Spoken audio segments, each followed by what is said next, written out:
Hello, everybody, and welcome to a very doom and gloom off the cuff. Hard to believe what we've just seen. A game that we were so looking forward to, completely ruined by an incompetent fool of a referee. I'm joined here by Jay, by Randall and Craig. And look, lads, there's not really point any beating around the bush. Come on, let's have a good rant. Let's have a go at John Moss. Craig, I know you've been gagging for this for a while. Here's your moment to let off some steam, please. You know, as the second half has gone on, I've tried to be a bit more optimistic and a bit more calm in my thoughts, but I suppose we'll get into the game in more detail, but look, there's no point in starting anywhere other than the red card, and it wasn't a red card, and there's nobody out there, Jamie Carragher included, who's going to convince me that it was a red card.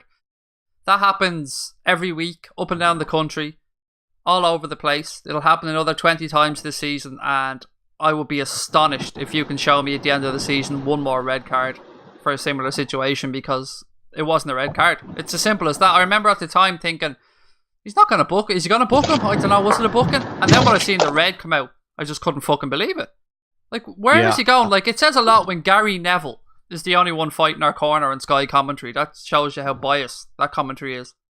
Yeah, exactly. No. And when you see the replay, Ederson he dips his head towards the ball. And well, what are you supposed to do there? The goalie comes out of the box, and it was a high boot, but it's not a red card. Yes, it's a foul for dangerous, but also he inflicted the contact in a sense with heads down to play the ball. That's what they were both doing, was playing the ball. So I don't understand how it could be a freaking red card when they're both doing the same thing. It's a high foot obstruction. It's a high foot obstruction. That's what it is. It's an indirect free kick. Dangerous. Yes. It's. I'm going to bring Jay in here now as well. But what comes to mind for me is two things. Firstly, it's an unnatural position that Manny cannot expect the keeper to be there, because the back three or whatever it was for City fucked up and he's straight through in goal. There's no way in hell Manny's watching this 30-yard ball over his head. He doesn't expect the keeper to come out. Firstly, keeper to come out, and secondly, for the keeper to stoop his head that low into the ball. Let me ask you this, Jonathan. If he goes in with his head, if Mane goes in with his head there, is he getting sent off? No, of course he's not. And as you made a very good point, this is going to happen 20, 30 times over the course of the season. And I hope there's the same hoo-ha. And is everyone going to go up and down? Is it going to be a red card every time? No, it's not. Anyways, Jay, I'll let you in, Jay, there. We've been hogging the limelight. Yeah, no, absolutely fuming, absolutely furious. Again, if Mane went in with his head, he would have got past it, or got past the goalkeeper, or Ederson would have been sent off. Exactly. And again, if that's an outfield player that does exactly the same thing, Mane doesn't get a red card. But it's because it's the goalkeeper and he's coming and trying to use his head. Now all of a sudden the referee says, "Oh well, that's going to be a red." I just could not believe it. In terms of the red card, as Craig mentioned, I was thinking, okay, he's going to get a yellow card. That's an unlucky yellow. But when I saw red, I was also absolutely astounded. No idea. It's a 50-50 ball. Both players went for it. Mane's eyes were on the ball all the time. He didn't know where the goalkeeper was. He didn't go in with any intent to hurt the goalkeeper. His eyes were always on the ball, looking at the ball. And I just find it unbelievable. Absolutely unbelievable. The sad thing is, nothing can change now in terms of we've had to play more than half of the game with 10 men. We've lost our main player, and there's nothing that can be done now to change the game. So even if the red card is rescinded and he doesn't miss the next 3 games, we basically lost this game. That particular point was the turning point of the whole game. And it's been this season already. Go back to Watford, the game-winning goal, offside. Obstruction of Mignolet. It was like, we don't catch a fucking break. When do we ever catch a break as Liverpool? This is 2 games out of like 5. Like, it's just, I'm so frustrated with officiating. It's going to happen, like you said, 20, 30 more times. And it happened last week. But it could have happened last week. And you'll probably see the freeze frame on Twitter throughout the next couple days. It's Bellerin and Salah in the middle. You see Bellerin's high boot. Salah gets the ball like a split second and ducks his head out of the way, or it would have connected and it would be the same thing. And it wouldn't have been called, like you said, if it was an outfield player. it wouldn't have been called. It would have been a yellow. Free kick, boom, play on. And it's just, I just hate the judgment call. And like you said, you can't. It's done is done, and it affected the whole rest of the game for us. I've been trying to think rational and trying to take off my huge Liverpool bias here. And the question that I keep coming back to is that I'd be interested to hear what you guys think. What was Mane supposed to do in that circumstance, in that situation, Craig? If we're deeming that the high foot is a dangerous play and hence a red card, I'd love to know your guys' opinion. What is he supposed to do in that circumstance? Well, first of all, credit to the goalkeeper for his bravery. You got to say that first and foremost. The goalkeeper did a great job, came off his line really quickly and got to the ball. So the goalkeeper did his job. So we can't say anything about Edison. Thankfully he's okay, that's great. Now, in regards to Mane, he has to go for the ball. He has to. Like this, we're 1-0 down at this point. We're chasing the game. We're catching them on the counter. We're showing lots and lots of signs that we're going to get in behind City. It's a beautiful ball played through. He has to go for the ball. It's ridiculous. What is he supposed to do? Yeah. And when the goalie comes out of the box, he turns into a field player. And that's the same challenge he would do to any other of the 10 on the field. So I just don't... It goes back to it was a dangerous, high boot, and it's a yellow card, play on. And it just changed the complexion of the game. That's the most frustrating thing. And even if it's like you guys said, if it's rescinded, like, okay, oh well, I mean, yes, it'll be good, but it doesn't help us at all right now with this result. So let me put it like this, Jonathan. It was Fernandinho got a yellow for them, wasn't it? When he pulled down, was it Mane he pulled down on the edge of the box? Yeah, he pulled down Mane, and there's also the tackle from Otamendi on Salah, which is a dirty tackle. Yes, it was bad. Before that, which was a hell of a lot more dirty tackle because it was a cynical tackle because he was about 2 minutes past the ball. And the ball wasn't even there. Both could have stopped potential goal scoring opportunities as well. Yeah.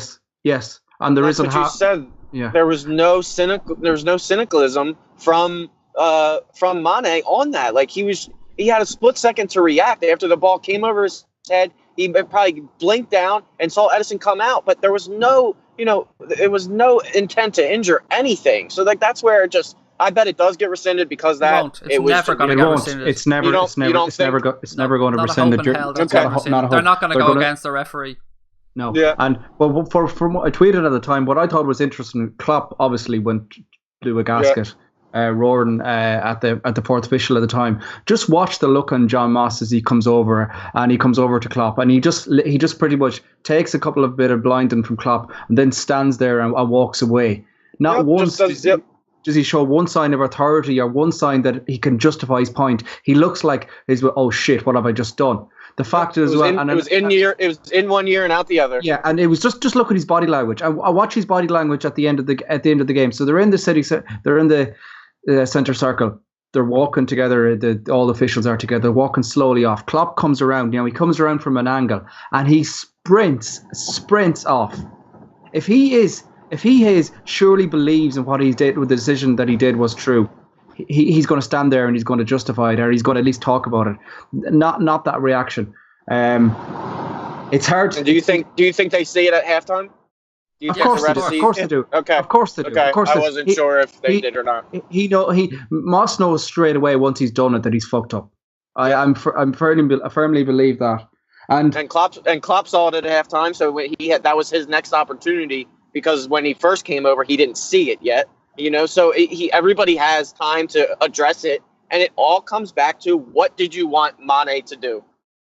Look, the bigger issue here, though, lads, is that this is an issue that's not just going to affect us. The standard of refereeing in the Premier League is piss poor, and it doesn't matter if it's happened to us today, if it happens to United next week, or it happens to Manchester City. The standard of refereeing in the Premier League is piss poor in comparison to other major European leagues. We've said it. Well, I've said it time and time again. I'm going to stand over it. Look at John Moss. Look at him. Does he look like a referee? Does he look like he's going to be able to keep up with play? He looks like a guy that we spoke in the summer actually on one of the pods. Worst referees, and unfortunately, I've been proven right. Himself, Kevin Friend, another joke of a referee. Yes, but John Moss looks like he's constantly having a shit. Look at his face. He looks like he's out on his lawnmower in America mowing his garden with a beer in his hand. Like this fat fuck. Yeah, but look, it's hard to we're going to try. It's hard to kind of analyze the game in any shape or form without discussing the red card because the game completely changed once that red card happened. I thought we started okay. Clavin again had a mare. He was brutally exposed for the goal. I thought he was terrible for the goal. I thought Trent had a very, very shaky start. One of his worst performances, I'd probably go as far as saying. Yeah, it was his worst. Apart from that, I thought we were relatively in the game, and I thought we were very unlucky to be 1-0 down. I don't know, interestingly, Jay, what was your opinions on the first 37 minutes or so?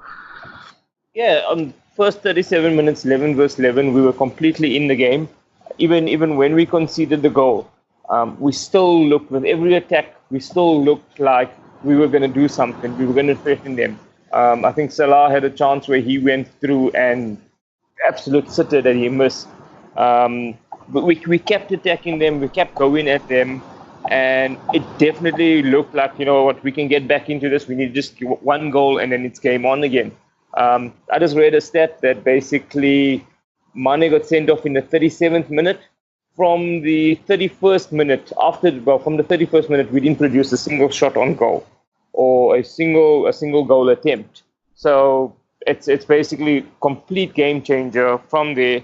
And I think second half could have been more about, is it about damage limitation or do we try and go for it? But because we considered a third goal so early, I think we just stopped it and said damage limitation. But up until the point where we were 11 versus 11, I think we were giving them a good go for their money. We were definitely in the game. Our plan was working. We knew what we were doing. And it was just a case of we didn't finish our chances off. Mane produced an excellent ball through to Salah. He just didn't finish it off. He scores that. It's 1-1 and we're back in the game. So I think it was definitely very even up until that point, up until the red card, yeah. Craig, your thoughts on the opening quarter of the first game, really? Well, this is where I said I wanted to look back and be optimistic because we were the better side. There's no surer thing than for the first 20-25 minutes anyway, we were certainly the better side. And that's how I choose to remember this game, is up until the red card. Even at 1-0 down, I wasn't worried. Yeah. I knew we had a goal in us and I knew we were going to come back into the game. It's only after the red card that the wheels fell off. So I'm choosing to remember this game and look at this game up until the red card. And for me, at the Etihad, away from home in a big game, we started off brilliantly. Unfortunately, Trent is a young right back and there's going to be days like today for Trent. We're going to have to accept that as supporters. He's going to have ups, he's going to have downs, but we're going to have to take him one way or the other, for the good, for the bad and the ugly, because he's going to turn out to be a class player. So we have to kind of put him in a separate bracket off to the right. Clavin is a clown. But unfortunately, Lovren is also a clown. So it's just, what clown does Klopp want to pick to play alongside Matip, who hasn't exactly covered himself in grace over the past 3 or 4 games either. Now, for me, I think our best defender today was Moreno, which is a fucking miracle. It's saying a lot, isn't it? If you look at the goal, that sentiment. The goal's tough to break down because you've got a poor clearance from the keeper to start with. Then Henderson dismissed too easily as well. And then it's a fantastic ball from Kevin De Bruyne. We can't take it away from him. It was a beautiful pass. It was a great ball.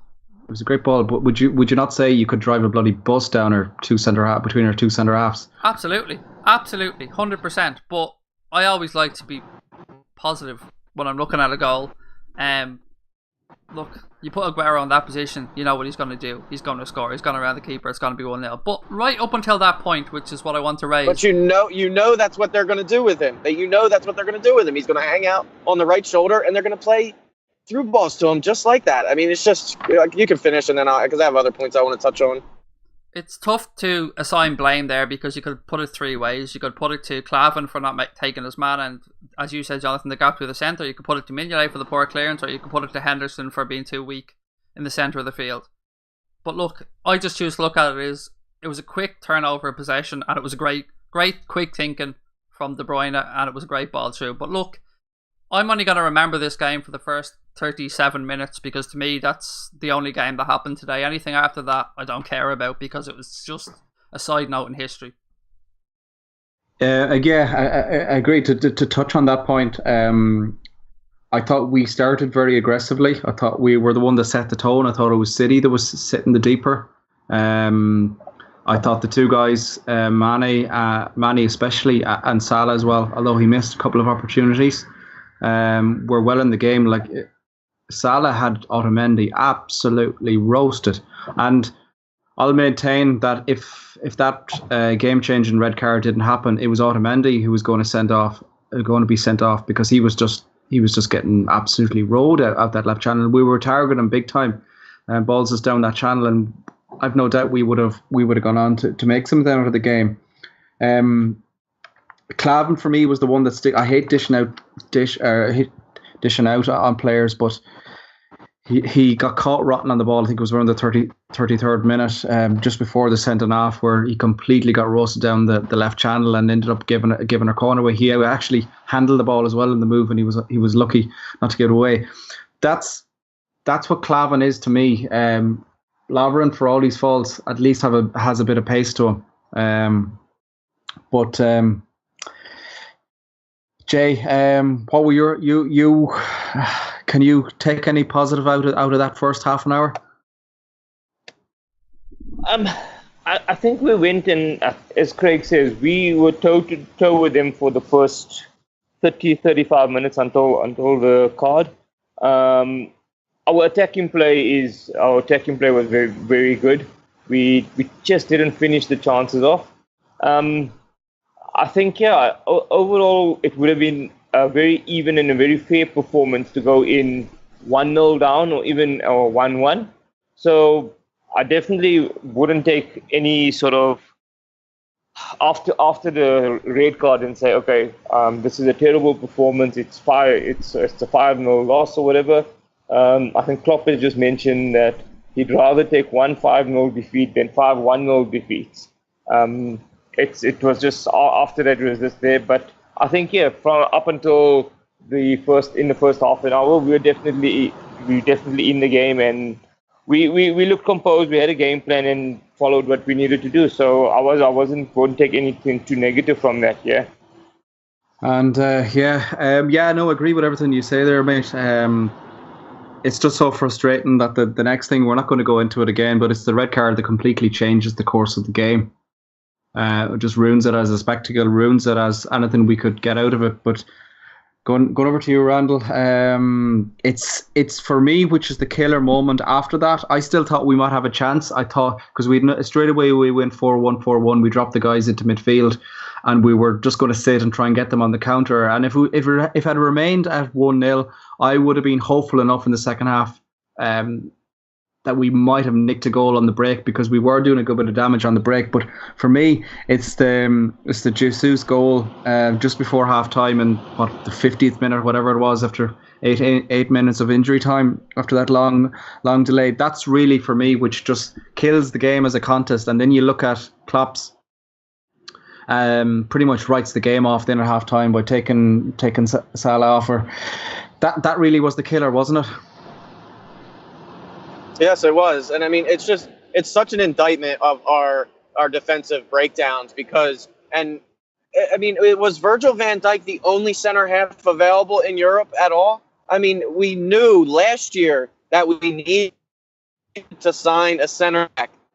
Klavan is serviceable. Lovren is serviceable. I'm not saying they can't put in good performances, but when you face these forwards that are gonna sit off the right shoulder, sit off the left shoulder, sit in between the two center backs, and wait for the ball to be played through to them. That's what Sergio Aguero, I guarantee 90%, or maybe just say 70%, even 3/4 of the goals that's what he does. And it's just, I just feel like, I don't know, I trust Klopp in the sense that he told, and I'm not trying to get down the FSG route, but I know he told the people in the boot room that he needed a center half, and for us not to get anyone, it was Virgil van Dijk or bust. That's what's the most frustrating for me. We were in the side offensively, but it goes back to the center backs, and it's so frustrating, because we knew this last season when we haven't sorted it out. So I mean, we did the same thing with Barcelona.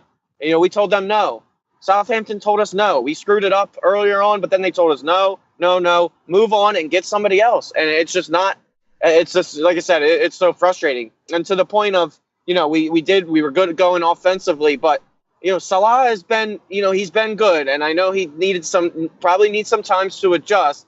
But he had 2 chances, and he's got to bury one of them. One of them he tries to play it a placement shot, left foot going to the right side of the keeper, and he just needs to, if he gets it off 3 feet off the ground, it's in the side netting. And then the other one he tries to toe poke it when he's on the byline, toe poke it with his right foot when he had Firmino for sure in the middle, right? Buzz that across the 6, and you never know what's going to happen when you get it into the mixer. So I feel like Salah, when we're just analyzing the one part of the game that we should be, he just has to be a little bit better and finish his chances in the that final third. So I mean, he's great with the speed, but those 2 chances, one of them has to be buried.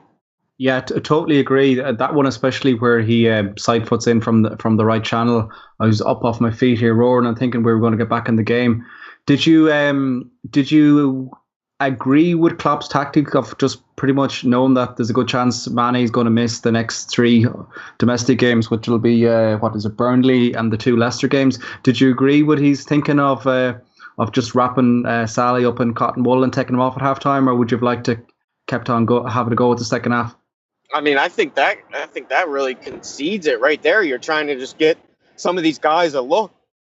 Obviously, Chamberlain hasn't. He made his debut, and I mean, Solanke comes on, and who was the third sub? Milner. Yeah, Milner. I mean, it was just like, no. I mean, I just thought, like I said on the pod earlier in the week, I said that it would be 3-1, and it would be 2 from Mane and a late one from Sturridge. I just always thought Sturridge would come on. He's good to maybe nick 1. And, I mean, I just thought that was really conceding. I didn't really understand that other than I have the American sports background. That, to me, is all those kind of subs in that was almost like in American football when you put in the backup quarterback when you're down 40 points just to give him a look. I just feel like they were just trying to get some playing time. He already conceded it. And, I mean, he was right.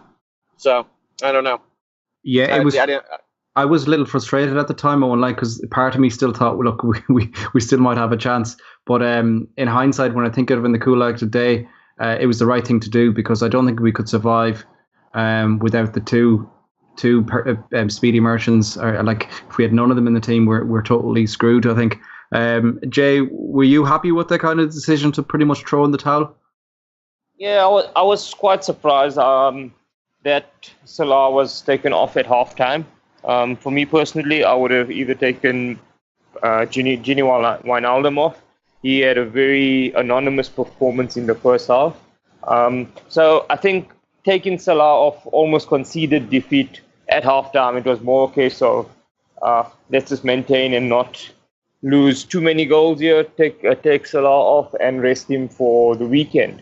Because bringing Oxlade-Chamberlain on in his first game, I couldn't see much value in that in terms of, as Klopp alluded to previously, he's only had one training session with the guys in terms of understanding how he's supposed to play or how Klopp wants him to play. So it was a gamble. Was it a gamble in terms of saying, okay, maybe Ox, you go on and make a name for yourself, do something like that? But unfortunately, he was also very anonymous. So yeah, I was a bit disappointed with the decision to take Salah off at halftime.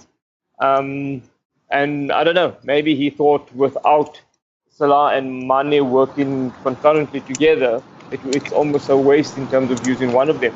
But then the question comes to mind in terms of when both are not available, what do we do? What are our attacking options then? Because if Touchwood Mane is missing through injury, or while in the next 3 games now he's going to be suspended, how do we change it about? Or the easier option is to bring Full in and put him on the left wing. But overall, yeah, I was quite disappointed to see Salah being brought off at halftime. I thought maybe give him 10 or 15 minutes more and then take it from there. I know, Craig. Could I chime in real quick? Yeah, jump in there, mate. Yeah, I just wanted to say that was to my point of like the first part of the game we're analyzing.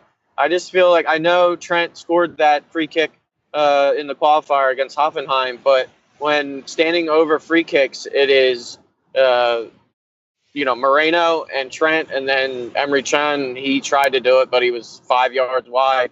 I just feel like, and you know where I'm going with this, I just feel like we need to have a little bit of magic, and we need to get Coutinho back in the side, because he can, on one of those, he can make, lemons, whatever you want to say, turn lemons into lemonade. But we got to be honest about this. The only reason Phil Coutinho isn't in the side is because of Phil Coutinho. So yes, exactly. No, 100%. Yeah, I'm just going forward. When people ask if we need him or not, I just don't know what. I know free kicks are, it's a certain portion of the game, but it's goal scoring opportunities, and just to have Moreno and Trent. I mean, Trent's still developing, and I just feel like that's another indictment of the squad a little bit. So. Yeah, just to wind back a second there, Craig. I know we spoke at half time, and you were very much of the opinion just get the big players off here now. So obviously you were in favour of taking Salah off. Would you have made any more changes? I know. So he takes off Genie and he takes off Bobby as well. You were happy with that? You were happy to pretty much throw in the towel at half time? That's exactly the 3 changes I would have wanted, but I would have wanted them all made at half time. I would have wrapped them all up. The game was done. 2-0 down, 10 men away from home. The odds of us coming back are slim to none. I'm not saying it can never happen. We maybe 1 in 200 could have pinched a draw. But no, for me, wrap them all up, put them away, get them ready for the Champions League game on Wednesday, and then get them ready for the league game next weekend. That game was done at half time. I was, as you said, at half time I said to you, I'd take them off now. I'd rest them up. Now, there's one slight positive, and it's a very, very slight positive that comes from this situation, is that it's now much easier for Klopp to reintroduce Coutinho back into that side. Yes. Yeah, 100%. 100%. It's funny. I just have that written down to talk about next. This just paves the way open now for him to come back in, doesn't it? It does. And it also gives us a few options as well. Jateen touched on there a minute ago. What do we do? Do we bring Coutinho in on the left? But it also gives us the opportunity to drop Bobby out into one of the wider positions and give Sturridge a shot through the centre as well. So there is options there for the manager going forward, and it'll be really interesting to see. Well, no, Wednesday should be fine because, there's no suspension there for Mane on Wednesday. But next weekend, it'll be interesting to see what way we go, whether Coutinho is going to get some minutes on Wednesday and gets that starting berth, or whether he maybe drops Coutinho in, drops Wijnaldum, puts Coutinho into midfield and puts Bobby out on the left with Sturridge through the centre. So there's options there. It's just really, really saddening that Mane is possibly looking at 3 games out for something that was a 50-50 yellow card, maybe a 60-40 yellow card in favour of the card, but it was never, ever a red card. Yeah, I just see Pep has come out and pretty much said that he didn't think it was a red either, so that kind of speaks volumes, doesn't it? And but look, we'll try not to get too hogged on it. I know I'll just get mad if I start going on about it again. Get mad. Go on, get mad. This is the place to do it, Jonathan. This is like our unhappy men session. Yes, let your feelings out. Let our feelings out. Yeah, my name is Jonathan, and I have an addiction with referees and bad referees' decisions. We've got to try and look at the positives. I thought Klopp's post-match interview. Was this the one that you left us all waiting for while you listened to the interview? Well, we were sitting here waiting for. That's the one. You see, me and Jurgen go back a long way, so I had to share a moment with him. I thought it was positive. The reaction that he said, pretty much the short of it off, he was pissed off with the red card, but we had to use this anger in a good way now. So let's hope Wednesday night it will be a nice little kickback. As you said, Mane will still be able to play. The games that we're looking at missing, Mane, without being disrespectful to the teams, Burnley and Leicester away in the league and Leicester away in the cup. If you had to pick 3 games, they're probably the 3 games you'd pick. Chamberlain coming on, Jay. It's very hard to read anything into the performance in the second half. Was there anything there apart from the fact that he's going to be able to give the guys some advice on how to deal with a defeat like this? Is there anything else that could be said about his performance in the second half? I just saw somebody say the only positive for Chamberlain is that he hasn't suffered 2 successive 4-0 defeats. So, I know it's a difficult introduction for him. He's only been with the squad and with the team for 1 training session. And I don't expect to really see him perform wonders or do much before, say, the end of September. I don't think he expected, or Klopp wasn't expecting to throw him in to sort of the limelight as quickly as he did. He had to go out and, based on how the game turned out and how the second half played out, he was very anonymous in the second half. I'm not going to read anything into today's performance. It's his debut done. It's not one for him to remember. But I think it's out of the way, and he just goes and he builds on from there now. We'll have to see how we will use him in future, because also I don't think he was used in an ideal situation or in an ideal position, especially with us being a man short and having to play with 10 men and cover that extra ground. He couldn't say, okay, I want you to play in centre mid, or I want you to play wide attacking. He'd always have to cover that extra bit of ground for the one less man. So, debut done, one to forget, get out of the way and carry on and move forward for Oxlade-Chamberlain. The only thing I'll say that's keeping me going is the thought of Champions League back at Anfield Wednesday night. Myself and Craig will be lucky enough to be there to hear the music in the flesh. So that's the positive that we came back, and let's hope we have a bit of Sevilla. Like, not only have we this hammering spank it, Jonathan. Yeah, we owe them big time after that. I'm still sick. I'm probably more sick about that final defeat than I'm about today, if that's possible. So hopefully the combination of the two will be enough to get us over the line. There's not really much more point, I don't think, going on anymore. We've touched the whole pod, and the whole game was summed up by that crazy decision in my mind. After that, it's a completely separate game. It doesn't reflect the first 37 minutes. It doesn't reflect the optimism that I had going into the game. But look, we've just got to try and move on. I do have to give a shout out to the away fans who were excellent today, even at 4-0 down there. We were singing "You Never Walk Alone." It's the only noise being made in the stadium, and considering the City fans, who I thought were shite to say the least, it took them all of 30 seconds to start singing about Gerrard. So, get a song of your own to sing, folks. Hats off to the away fans, who I thought were excellent throughout. But it was a very difficult. You're there, sat at home, 4-0 away from home, and it's piss and rain. It's very easy just to go out the gap. But I thought they were credit to the club. But look, we'll wrap it up. Disappointing day at the office, but we'll try and move on to Wednesday night, which will be an amazing night. Champions League back at Anfield. Hey, Jonathan, it's going to be amazing. I can't let it go without giving our sponsors a shout out. Somebody has to do the donkey work. Do they want to be affiliated with our rants from earlier? Oh, absolutely. The more publicity, the better. Good or bad or indifferent. We got to show them some love.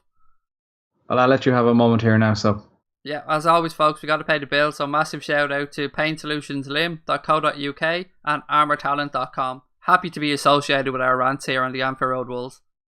Let's hope that, I'm sure they have some treatment product for the City goalkeeper to make him better. Yeah, they're bringing out a brand new anti-bullshit referee tablet.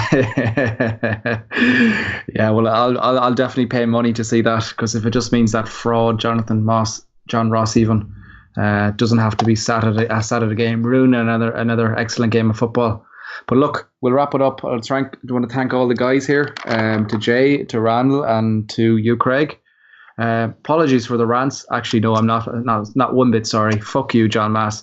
John Moss, up the Reds. We'll march on again Wednesday night. Champions League is going to be back in town. It's going to be amazing. We're going to thump Sevilla. We're going to get them back for the Europa League. So up the Reds.